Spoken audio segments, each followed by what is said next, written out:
vois pas ce qui manigance dans sa tête et dans son cœur. Demain, il va te laisser comme ça.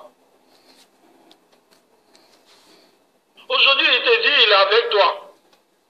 Mais demain, il va te laisser, tu vas tomber comme, je ne sais pas, comment on te dit ça. Mais demain, tu vas tomber. Ouvrez les yeux. Vous-même, vous suivez depuis des années. À cause de nous, combien de milliards qui sont rentrés dans leur compte? Parce que chaque jour, les gens sont en AI. Chaque jour, les gens sont à la CPI. Ils paient leur nourriture, ils paient leur transport, ils paient leurs hôtels. Mais tout ça, ça ne rentre pas dans le compte des Africains. Quand est-ce que l'Africain lui-même, il va prendre ses responsabilités et que ces Européens vont venir aussi pour regarder comme ça? Pour que aussi, nous, là, nos caisses de l'État là, soient remplies aussi. Mais des marionnettes qui sont manipulées par les Européens, ils sont là. Ils veulent que leurs frères, leurs propres frères, n'ont qu'à mourir en prison. Jusqu'à il y a des manifestations pour dire non, nous on est contre. Mais pendant des années et des années, ils ont cherché preuve, ils n'ont pas trouvé. On dit aujourd'hui, lui, il est acquitté parce que ce n'est pas lui qui a tué. Alors on doit continuer maintenant de trouver maintenant qui a tué. C'est ça le vrai point. Qui a tué, il doit aller répondre de ses actes.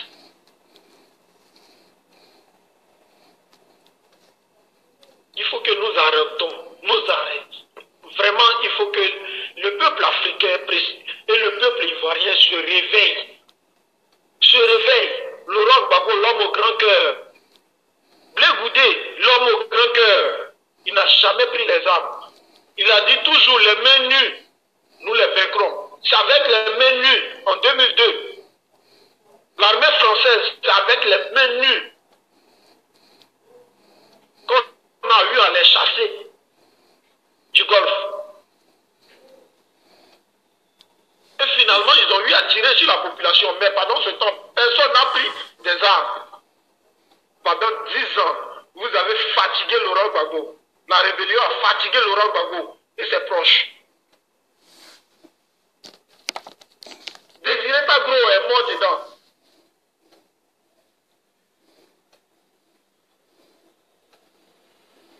Paul-Antoine Bomboabré est mort dedans, dans cette histoire. C'est un BT. Il vient de Saïwa, précisément à Niakia. Un ministre de l'économie et des finances. Pour manigancer sa mort, qu'est-ce que vous avez dit?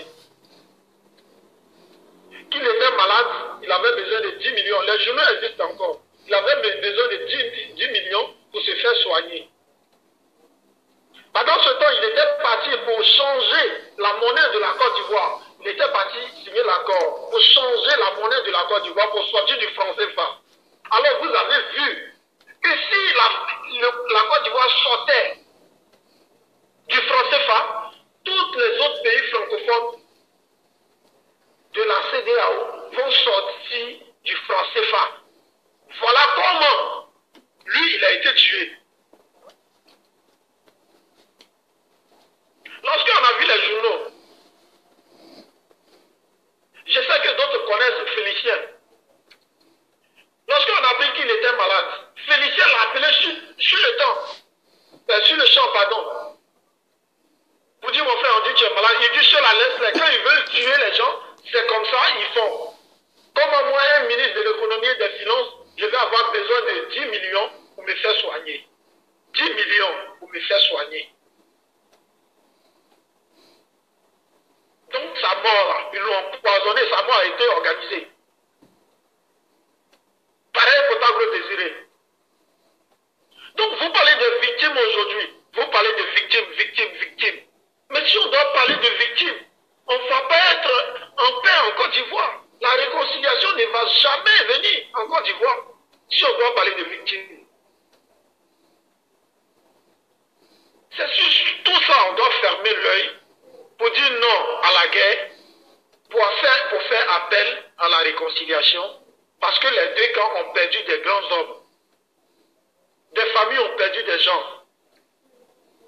Moi-même, je suis en train de parler, j'ai perdu mes gens, j'ai perdu mes parents. J'ai perdu mes parents aussi. raisons pour que j'aille vers mon prochain pour dire, parce que toi tu es un déesse, je vais te tuer. Non.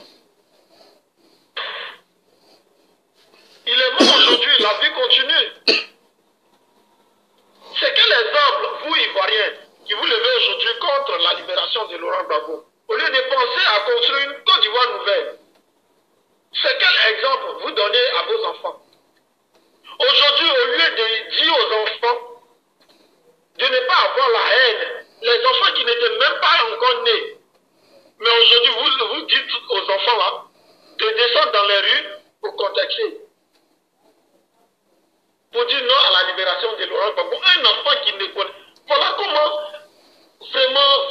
vraiment, quand tu es illettré, c'est pas bon. L'école est bien parfois. L'école est très importante parfois. Et même pas parfois, mais c'est très important. Un enfant qui ne sait même pas ce qu'on appelle la haine, qui ne connaît rien.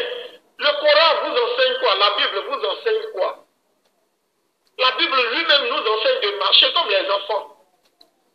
D'être comme des enfants. Le Coran là vous dit quoi aussi? Un enfant ne connaît pas le mal, il ne connaît pas le bien. Tu peux frapper un enfant de chute, il va prendre la fuite. Tu vas aller acheter bonbon, tu vas l'appeler, tu vas lui dire, tiens, il va venir. Mais si ton enfant, déjà à sa naissance, tu l'incites à la haine, tu dis à cet enfant de descendre dans la rue. Mais demain, quel sera l'avenir de cet enfant? Il a déjà quelque chose qu'il va garder en tête. Parce que les enfants, ils retiennent beaucoup. Il a déjà quelque chose qu'il va garder en tête. Contre son prochain. Arrêtons un peu. Le sang a trop coulé. Le sang des Africains a trop coulé. Le sang des Africains a trop coulé. Et ça continue de couler.